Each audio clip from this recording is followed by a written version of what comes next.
మరణము ఒక గొప్ప భారం. ఎవరి చావు వారే చావాల్సి ఉంటుంది. దీనిని ఇతరులతో పంచుకోవడానికి వీలు కాదు. ప్రతి ఒక్కడూ మరణాంధకారపు లోయలో గుండా వెళ్లి తీరాల్సిందే. ప్రతి ఒక్కడూ ఒంటరిగా వెళ్లవలసిందే. మరణమంటే చీకటిలోకి ఎగిరి దూకెయ్యడం అనిపిస్తోంది గదూ.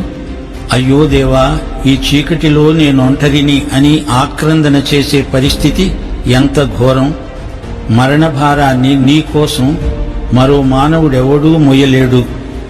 పగలు గతించింది, రాత్రి వచ్చేసింది. నా తల దగ్గర పాండుర వర్ణము గల గుర్రం నిలిచి ఉంది. ఈ గుర్రం నాకు తెలియని ఆశ్చర్యలోకానికి నన్ను తీసుకువెడుతుంది అంటూ ఒక సైనికుడు గానం చేశాడు.